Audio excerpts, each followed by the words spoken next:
Hello everybody, welcome back. Now, let's summarize what we have done in Play by Ear Level 1.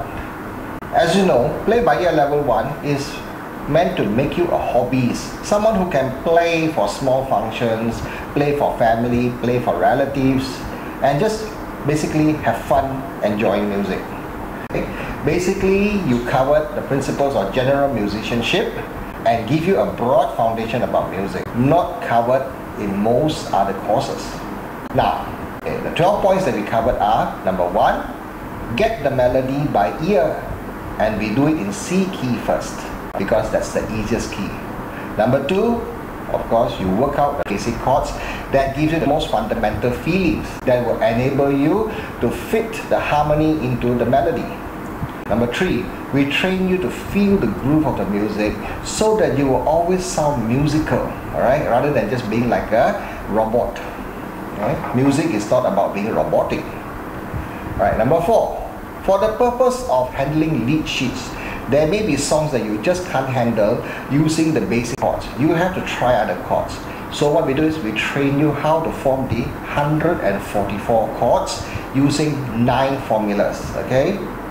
9 formulas and not 12. Okay, some people, if they teach you wrongly, you will end up learning a lot of formulas which is unnecessary. Alright, number 5, okay, you put in the 6 basic accompaniment that will already gives you a lot of leeway to be able to make your music sound musical too.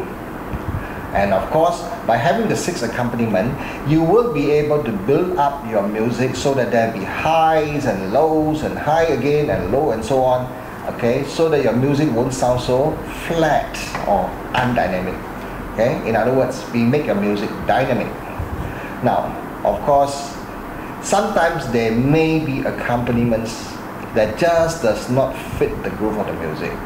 Alright, if you recall correctly, we teach you in song 8 and a few other songs too, whereby you have to create your own accompaniment to fit the groove of the music.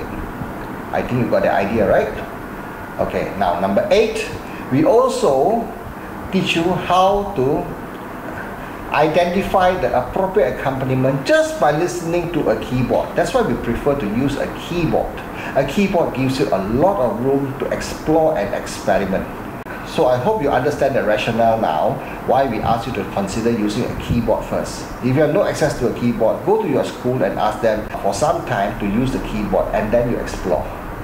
Now we go to number 9. We also teach you how to put the music you have done into written form so that it can be easy to remember, right? Of course, at the end of the day, we will teach you how to read music, but we will do it the other way around, which is more natural, right? When you were a kid, you speak first, not write first, okay? So we are going to go by the same way: play first and then write it down. This is how all the composers do it.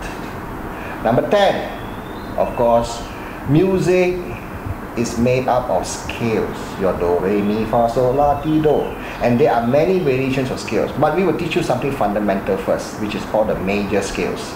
Number 11, we teach you how to create these scales and to train your fingers to handle them, so that when you play, you will not get caught and then you have to twist and turn your fingers.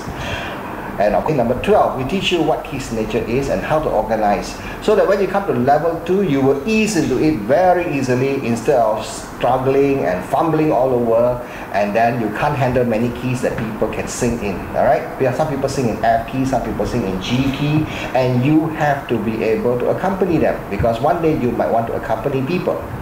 Now that we have summarized level 1, we can now move on to level 2.